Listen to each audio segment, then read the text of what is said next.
आ आ ओ केता। नमस्कार। आप सभी का इग्नू और भारतीय भाषा संस्थान मैसूर द्वारा निर्मित स्वयं के इस डोगरी कोर्स में हार्दिक स्वागत है।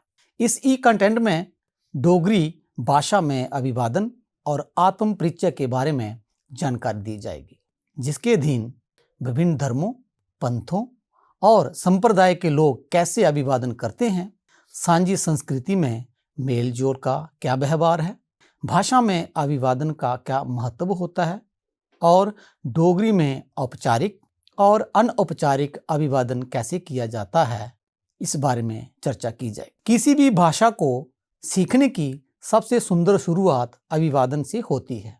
यह दिलों को जोड़ता है और संवाद का मार्ग खोलता है। आज हम डोगरी भाषा के इसी कोमल मधुर द्वार अभिवादन और आत्म परिचय को जानेंगे। डोगरी भाषा जम्मू कश्मीर के जम्मू प्रांत और उसके आसपास के क्षेत्रों में जैसे पंजाब और हिमाचल में बोली जाने वाली एक समृद्ध और सांस्कृतिक दृष्टि से महत्वपूर्ण भाषा है। इसमें लोक परंपराएं, भावनाएं, सामाजिक व्यवहार गहराई से समाहित है। जब हम किसी भी भाषा में संवाद की शुरुआत करते हैं तो अभिवादन यानी ग्रीटिंग्स और आत्म परिचय यानी सेल्फ इंट्रोडक्शन सबसे पहले आते हैं। ये न केवल विनम्रता का प्रतीक होते हैं, बल्कि यह सामने वाले व्यक्ति के साथ संबंधों की नींव भी रखते हैं। धर्म के आधार पर डोगरी अभिवादन के क्या भेद हैं, आओ उस पर हम बात करते हैं। जैसे भारत एक विशाल और विविधताओं से भरपूर देश है। यहाँ अनेक भाषाएं, धर्म, जातियाँ और संस्कृतियाँ एक साथ मिलकर रहती हैं। यहाँ की विविधता में एकता की भावना भारत की सबसे बड़ी पहचान है। कम शब्दों में कहें तो भारत एक बहुसांस्कृतिक, बहुभाषिक और बहुधार्मिक देश है। ठीक वैसे ही जम्मू कश्मीर भी विभिन्न संस्कृतियों, भाषाओं और धर्मों का क्षेत्र है और प्रत्येक धर्म में सामाजिक और धार्मिक मूल्यों के अनुसार अभिवादन की शैली भी भिन्न भिन्न होती है। डोगरी भाषी क्षेत्र मुख्यतः जम्मू क्षेत्र में भी धर्म के आधार पर अभिवादन के निम्नलिखित भेद स्पष्ट रूप में देखे जा सकते हैं। हिंदू धर्म में सामान्य अभिवादन राम राम, ये सर्वाधिक सामान्य व पारंपरिक अभिवादन है। डोगरी में इसके उदाहरण होंगे जैसे राम राम भरा जी, राम राम दादाजी। दूसरे नंबर पे नमस्ते या नमस्कार। यह औपचारिक अवसरों पर बुजुर्गों को, बड़ों को आदि के लिए इस्तेमाल किया जाता है। डोगरी में इसके उदाहरण होंगे डॉक्टर साहब नमस्कार, मैडम जी नमस्ते। तीसरे नंबर पे है जय माता दी। धार्मिक स्थानों, अवसरों, यात्राओं में इसका प्रयोग होता है। डोगरी में इसके उदाहरण होंगे जय माता दी पंत जी, जय माता दी माँ जी। नंबर 4 राधे राधे। आजकल यह पारंपरिक अभिवादन बनता जा रहा है। डोगरी में इसके उदाहरण होंगे राधे राधे जी, राधे राधे भैन जी। नंबर 5 जय जय या जय देव। राजपूत समुदाय के लोग इस अभिवादन का अक्सर प्रयोग करते हैं। डोगरी में इसके उदाहरण होंगे ठाकुर जी जय जय या मियाँ जी जय जय। नंबर 6 मत्था टेकना। डोगरी भाषा में मत्था टेकना एक अत्यंत महत्वपूर्ण धार्मिक और सांस्कृतिक अभिव्यक्ति है। इसका शाब्दिक अर्थ है माथा टेकना, यानी श्रद्धा व विनम्रता से सिर झुकाकर प्रणाम करना। इसका प्रयोग मंदिरों, गुरुद्वारों, देवस्थानों और बुजुर्गों या गुरुओं के सामने श्रद्धा प्रकट करने के लिए किया जाता है। जब डोगरी बोलने वाले लोग मंदिरों या धार्मिक स्थलों पर सिर झुकाकर मत्था टेकते हैं और इस क्रिया को वे इस प्रकार अभिव्यक्त करते हैं। डोगरी में उदाहरण देखें, मैं चीची माता दे मंदिर जाइए मत्था टेकी आया। इसी को अगर हिंदी में बोला जाए तो वो होगा मैं चीची माता के मंदिर जाकर मत्था टेक आया। दूसरा डोगरी उदाहरण है मैं सुख शांति आस्ते हर रोज शिव जी की मत्था टेकना। हिंदी में इसको ऐसे उच्चारण होगा, मैं सुख शांति के लिए हर रोज शिव जी को माथा टेकता हूँ। गुरुओं संतों के समक्ष मैं संत या गुरु जी के चरणों में मत्था टेकिया ते उंदेशा आशीर्वाद लिया। इसी को अगर हिंदी में अनुवाद किया जाए तो होगा, मैंने संत गुरु जी के चरणों में मत्था टेका और उनसे आशीर्वाद लिया। गुरु ग्रंथ साहिब के सामने सिर झुकाइए, मत्था टेकिया, ये डोगरी च है। इसी को अगर हिंदी में अनुवाद किया जाए तो होगा, गुरु ग्रंथ साहिब के सामने सिर झुकाकर मत्था टेका, बड़ों के प्रति सम्मान में। दादे की मिलदे गए मत्था टेकी दिता, ये डोगरी च है। हिंदी में अगर इसका अनुवाद किया जाए तो होगा, दादी से मिलते ही माथा टेक लिया। इसका संस्कृत महत्व की बात करें तो मत्था टेकना केवल एक शारीरिक क्रिया नहीं है, यह डुग्गर समाज में आदर, श्रद्धा और आत्मसमर्पण की गहरी भावना को दर्शाता है। ये उस मानसिक स्थिति को दर्शाता है जिसमें व्यक्ति अहंकार त्याग कर नम्रता के साथ किसी उच्च सत्ता या भ्रष्ट के समक्ष आत्मसमर्पण करता है। उसके बाद है पैरी पौना। डोगरी भाषा में पैरी पौना एक अत्यंत प्रचलित और सम्मानजनक अभिवादन है, जिसका शाब्दिक अर्थ है पैरों पर पड़ना या पांव छूना। इसका प्रयोग सामान्यतः बुजुर्गों, गुरुओं और आदरणीय व्यक्तियों से मिलने पर आदर और आशीर्वाद प्राप्त करने के भाव से किया जाता है। डोगरी में इसके उदाहरण होंगे, नमस्ते दादाजी पैरें पौना। हिंदी में होगा, नमस्ते दादी जी आपके चरण छूता हूँ। बाबा जी पैरी पौना तुस मेहर करो, डोगरी च। उसके बाद हिंदी में होगा, बाबा जी चरण छूता हूँ कृपा करें। शादी, तीज त्योहार या घर लौटने पर युवा अक्सर बुजुर्गों को यूं ही संबोधित करते हैं, चाची जी पैरी पौना, ये डोगरी में है। हिंदी में होगा, चाचा जी पैरी पौना। इसी को अगर महिला प्रयोग करती हैं तो उसका प्रयोग इस तरह से होगा, यदि बोलने वाली महिला हो तो वाक्यांश इस प्रकार बदलेगा, बाबा जी पैरी पौनिया, ये डोगरी में है। हिंदी में होगा, बाबा जी आपके पांव छूती हूँ। अगला उदाहरण होगा, माँ जी पैरी पौनिया। हिंदी में अगर इसको बोला जाए तो होगा, माँ जी आपके पांव छूती हूँ। इसके सांस्कृतिक महत्व की बात करूं तो पैरी पौना केवल एक शारीरिक क्रिया नहीं, बल्कि यह डोगरी समाज में संस्कार, आदर और पारिवारिक मूल्यों का परिचायक है। ये पीढ़ियों के बीच सम्मानजनक संबंध बनाए रखने का एक माध्यम है। आमतौर पर इस क्रिया के जवाब में बड़ों द्वारा आशीर्वाद दिया जाता है, खुश रहो, चिरंजीवी रहो, रब भला करे आदि। उसके बाद है चरण वंदना। डोगरी भाषा में चरण वंदना भी एक पारंपरिक और श्रद्धा से युक्त अभिवादन है, जिसका प्रयोग विशेष रूप से बुजुर्गों, बड़ों, गुरुओं, संतों या धार्मिक व्यक्तियों के प्रति आदर प्रकट करने के लिए किया जाता है। ये अभिवादन भारतीय सांस्कृतिक मूल्यों से जुड़ा हुआ है। यहाँ चरण यानी पैर और वंदना बंधन नमन करना का संयुक्त अर्थ होता है पांवों को नमस्कार करना। डोगरी में इसके उदाहरण होंगे, बाबा जी चरण वंदना, बाबा जी आपके चरणों में वंदन करता हूँ, ये हिंदी में होगा। डोगरी में युवा या बच्चे घर के बड़े बुजुर्गों को प्रणाम करते समय ये कह सकते हैं, दादी जी चरण वंदना। और इसी को अगर हिंदी में इसका उच्चारण करना हो या हिंदी में बोलना हो तो होगा, दादी जी आपके चरणों में प्रणाम। उसके बाद हिंदू धर्म के पंथ और संप्रदाय में अभिवादन भी कुछ विभिन्न रूप से मिलते हैं।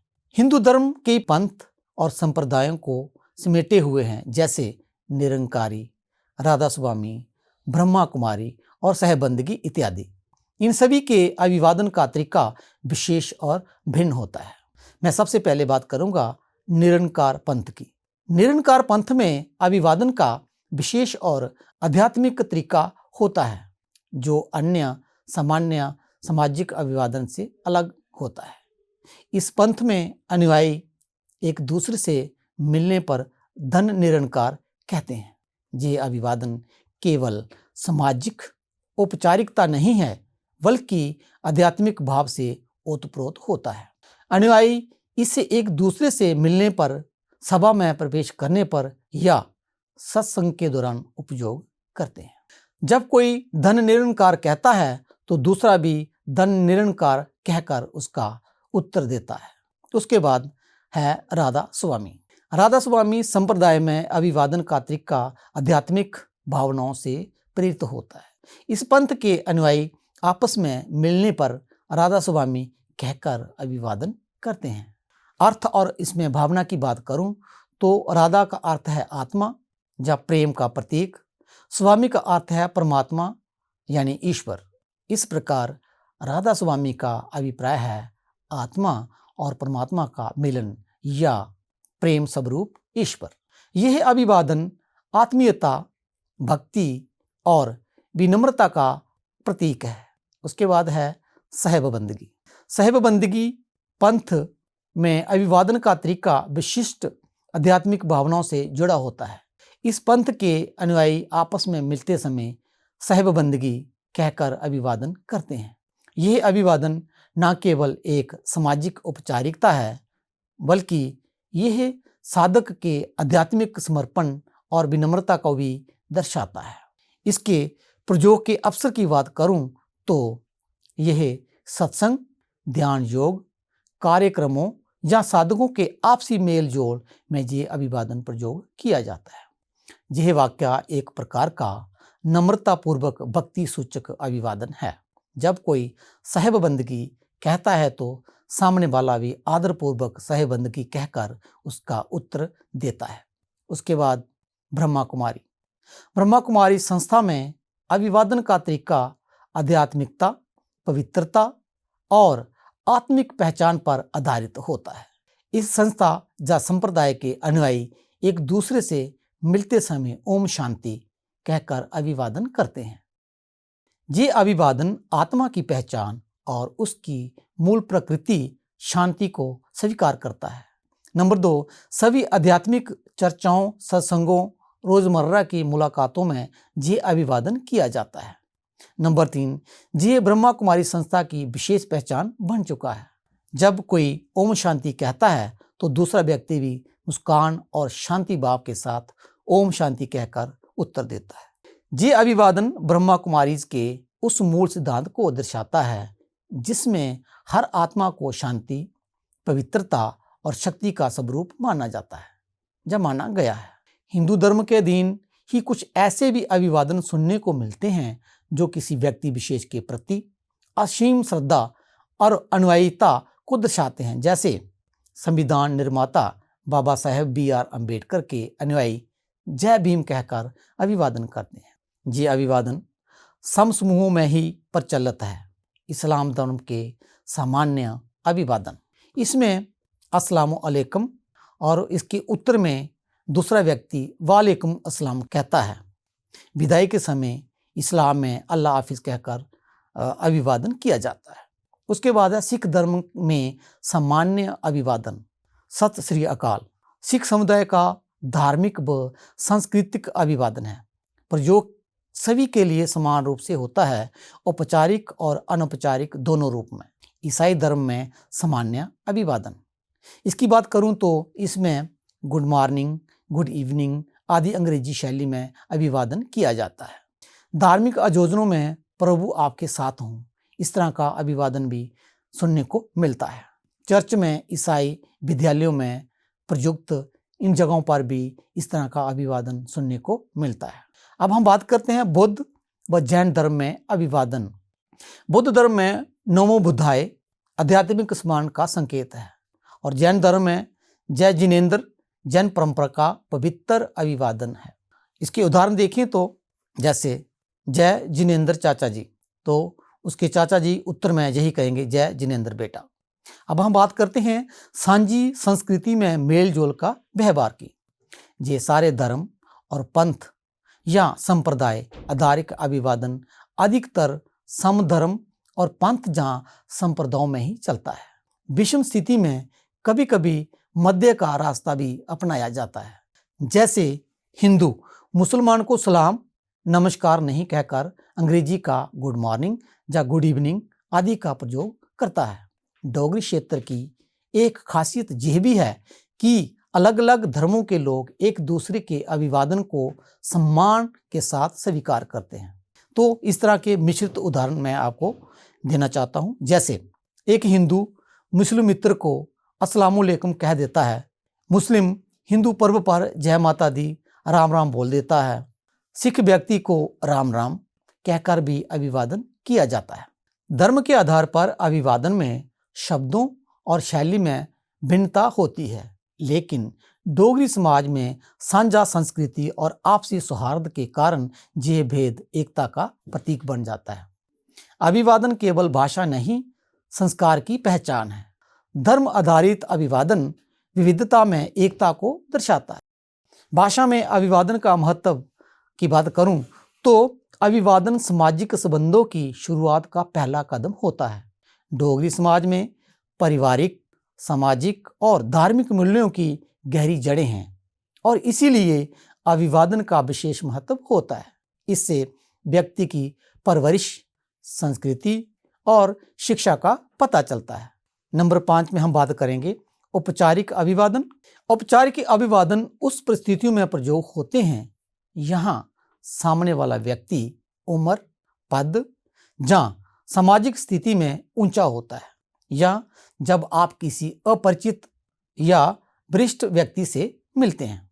डोगरी में प्रमुख औपचारिक अभिवादन वाक्यांश इस तरह के हैं। नमस्ते, नमस्कार, राम राम या शुभ प्रभात, क्या हाल है, तुंदे कन्नै मिलिए खुशी हुई, मेहरबानी करिए बेही जाओ, धन्यवाद, शुभकामना। डोगरी में औपचारिक परिचय की शुरुआत किस तरह से की जाती है, आओ उस पर बात करते हैं। जैसे कोई लड़का अपना परिचय देता है तो वो इस तरह से कहेगा, मेरा नाम काव्य है, मैं सरगाल थमां आ, मैं एक खिडारी हाँ, मी कबड्डी बड़ी पसंद है। आओ हुण गल करचै अनौपचारिक अभिवादन दी। अनौपचारिक अभिवादन मित्रों, समान उम्र के लोगों, बच्चों या परिजनों के साथ उपयोग में लाए जाते हैं। जे अधिक आत्मीय और सहज होते हैं। डोगरी में इसके उदाहरण होंगे, क्या हाल चाल है, सब ठीक है, के करा करना है, ओए तू इत्थे कुत्थे गेदा हा, इत्यादि। सामाजिक और सांस्कृतिक संदर्भ। डोगरी समाज में संवाद की शुरुआत केवल भाषा तक सीमित नहीं होती, बल्कि इसके साथ शारीरिक भाषा यानी बॉडी लैंग्वेज जैसे हाथ जोड़ना, मुस्कुराना, सिर झुकाना आदि का भी उपयोग किया जाता है। आखिर में मैं ये कहना चाहता हूँ कि डोगरी भाषा में औपचारिक और अनौपचारिक अभिवादन न केवल संवाद की शुरुआत का माध्यम है, बल्कि वे सामाजिक शिष्टाचार, संबंधों की गहराई और सांस्कृतिक मूल्यों का भी प्रतिनिधित्व करते हैं। इसमें धार्मिक अभिवादन सामाजिक और सांस्कृतिक विविधता का सजीव चित्रण करते हैं। राम राम, सत श्री अकाल, अस्सलामु अलैकुम जैसे अभिवादन केवल शब्द नहीं, बल्कि सामाजिक सद्भाव, सम्मान और पारस्परिक समझ के प्रतीक हैं। ये अभिवादन न केवल धार्मिक पहचान दर्शाते हैं, बल्कि संवाद की शुरुआत का आधार भी होते हैं। विभिन्न धर्मों के लोग एक दूसरे के अभिवादनों को अपनाकर डोगरी समाज में समरसता और सह अस्तित्व की भावना को सुदृढ़ करते हैं। अतः डोगरी अभिवादन धार्मिक विविधता को जोड़ने वाले एक महत्वपूर्ण सामाजिक उपकरण के रूप में कार्य करते हैं। धन्यवाद।